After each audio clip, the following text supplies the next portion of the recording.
really amazing work in conversational AI as an agency, and of course it goes beyond that. So tell me a bit about what you do as managing director of Rabbit and Pork. Yeah, so I'm in charge of the team there, so making sure that our product is in place, it's something that clients want to use. Also charge of innovation, so looking at new products that we can offer, new services that we can offer. Yes. So as this space has evolved, Right. and it has evolved quite a lot. Yes, it has. What do we start to try and offer our clients? What are our clients interested in as well? Because what we were doing 4 or 5 years ago has totally changed today, and it seems like there's another step of technology that's coming as well. It's going to kick on. Right. So how can we use that to help our clients? Yes.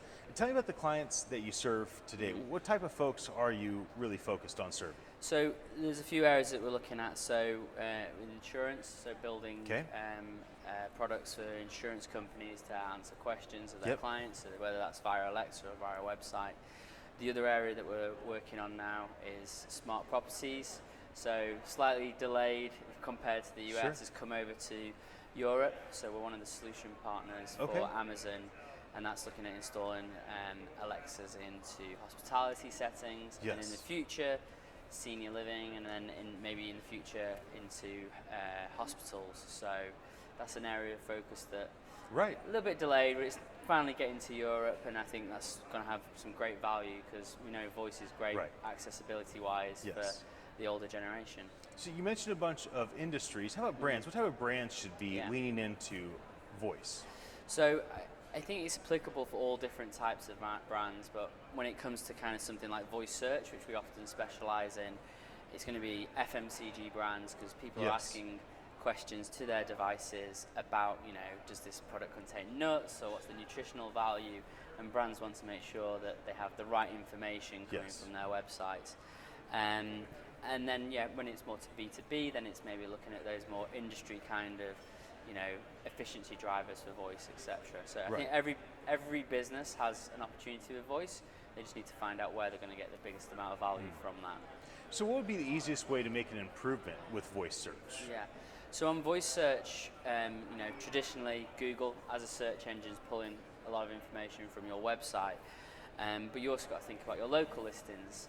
You've got to think about also maybe if you're producing podcasts or videos, or if you're a music producer, how do you name your podcast? How do you name it so that when you go to play your podcast, it plays your podcast, not somebody else's, or it doesn't start to play a song, etc. So I think it's very much about researching.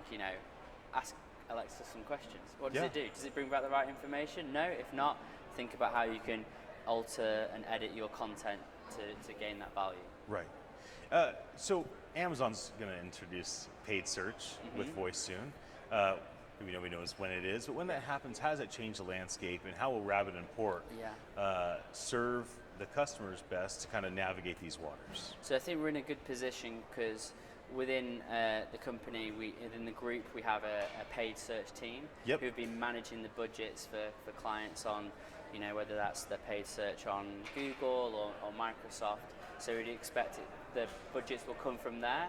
And then obviously with our knowledge in what people have been asking Alexa and have been asking Google, we'll be able to point those clients into the right direction to say, hey, this is the types of questions that people are going to be asking about your toothpaste brand. Let's get onto this early so that when somebody starts to ask it, we can pay for that right to answer that question. Right. And obviously, first mover advantage, the costs might be cheaper. Right. And so that's where we'll be looking to move forward with that when it comes, hopefully. And I've been speaking to some people here from Amazon who won't tell me when, but they were nodding and winking, so it must be on its way. Somebody comes up to your vendor booth, what makes a good prospect? And how should a prospect best engage with Rabbit and Pork at a first introduction? Like, what's the process of onboarding a new client? So generally, we always start with an introduction to voice session. So it's to educate the client because quite a lot of the time, in-house teams, they don't know about all the different things that they can do with voice. They don't know about synthesized voices. They don't know about all these different products. So it's really to give them a lay of the land of what's possible, and then home in specifically on a task, and then from there it might be that we work on a sprint with the view to creating a prototype, which is used internally before you go to market on that one. Yes. So normally most of our brands go along that process. Okay. Random question. What's a crazy thing or some crazy things you've heard people ask Alexa? So, because you have access to a ton of data. Yeah, so you can, I like the ones where people, it's obviously kids asking, you know, Right. like, who's your daddy? Jeff Bezos? Or, you know, what are your last words as they're about to throw the Alexa in a bath? Yeah. How many sloths live in Scotland? Just totally random stuff as well. But it all comes from, you know, something's happening at home. Yeah. You know, maybe they're watching TV. Right. But yeah, a random one recently was, what laptop did Abraham Lincoln have, Apple or Microsoft? And Funny. even I know that he lived a long time ago. They exactly. weren't around then. Yeah, exactly. Finally, what's the value of a community gathering like this? Why does Rabbit and Fork come to Voice 22? We're glad to have you for sure. But what's the purpose for your agency to be here? Yeah, I mean, it's obviously to meet all the different vendors, to meet, you know, our colleagues that are working in different agencies to find out what they're doing. And we don't have an event like this in Europe, so you know, it's been great to come over. We'd love to have something similar happening in you know, maybe that's in Germany or in London, etc. Yes. But really to, you know, meet some different people, find out about all this new technology, see some of the demos. Right. It would be, you know, that's why we're here. Right. Well, John, thank you for coming to sit down with me. Tell me more about Rabbit and Fork. You guys have cool branding and a very cool vibe at your vendor booth. Hopefully everybody comes to visit it.